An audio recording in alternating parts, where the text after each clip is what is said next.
Madame, mademoiselle, monsieur, bonjour.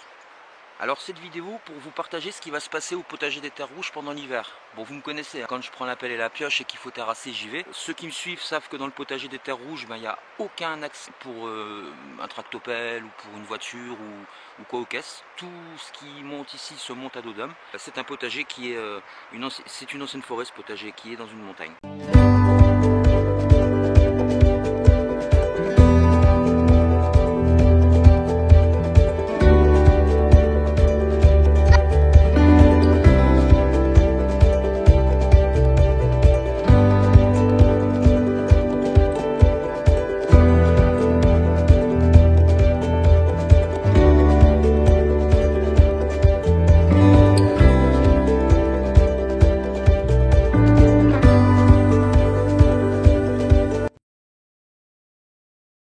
Alors voilà, ce terrain-là, j'ai coupé les arbres il y a 2 ans. Donc là on est en train de terminer, je suis en train de terminer de transformer ces arbres en bois de chauffage. Et sur ce terrain-là, qui est en pente à 30%, eh ben, je vais y installer un verger potager.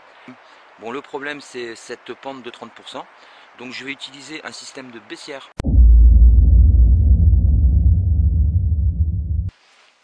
Une baissière c'est quoi? Bah, c'est quelque chose qui va être très utile, très intéressant pour tous ceux qui veulent cultiver sur un terrain en pente. Une baissière c'est une dépression, donc en l'occurrence c'est une tranchée, hein, qui retient l'eau de pluie. Ici au potager des terres rouges, bah, la terre elle est très argileuse, elle est très lourde, c'est une terre à poterie comme disent mes filles.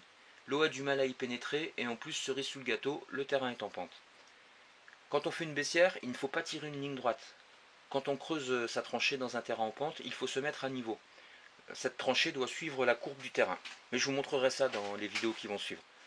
Je vais donc transformer ces 400 mètres carrés avec 30% de pente grâce aux baissières et beaucoup d'huile de coude en un paradis terrestre.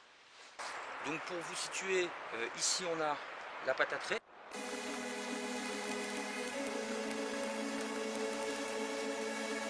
La pâte à trait c'est ce que j'ai terrassé au printemps.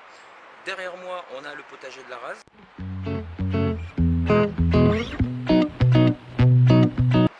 Voilà, donc je vais vous partager ce projet. Je vais essayer de faire 2 ou 3 vidéos en fonction de l'évolution de la chose. Avant de faire ces vidéos, ce que je vais faire, je vais déjà commencer à couper tout l'acacia, tout nettoyer, et je vous reprends après, comme ça vous vous rendrez bien compte du terrain que je vais exploiter cette année et du travail qui m'attend.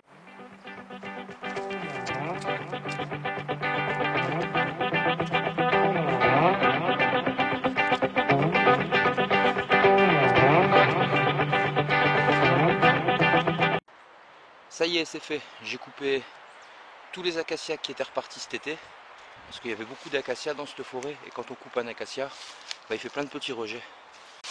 Ouf, ça glisse, il y a gelé, il a fait moins 2 ce matin, c'est un petit peu casse-gueule. Voilà, et juste en dessous de moi, c'est le terrain que je vais terrasser. Il va y avoir des arbres fruitiers et des légumes, donc sur environ 400 mètres carrés. Bon, puis je me dis que partager cette aventure, ça va peut-être donner des idées aux gens qui ont des terrains en pente. Hein, on voit vraiment là que c'est en pente. Aux gens qui ont des terrains en pente et puis qui se demandent comment faire. Avec ce système de baissière, je pense que très rapidement, il va y avoir quelques trucs qui vont pousser sur ce terrain. Et en plus, l'autre avantage, c'est que ça va me permettre de récupérer l'eau de pluie sur le terrain, qu'elle rentre profondément dans la terre et qu'elle arrête de raviner, parce que là, ça ravine indirect, hein, ça descend par là. Et puis par là, ben, il y a le lot, donc ça part tout directement dans le... Voilà. Pas oublier qu'un potager c'est un endroit où on teste, et l'idée c'est de partager ces tests avec vous. Voilà, sur ce madame, mademoiselle, monsieur, je vous souhaite une très bonne journée et je vous dis à très bientôt pour de nouvelles aventures au potager des terres rouges.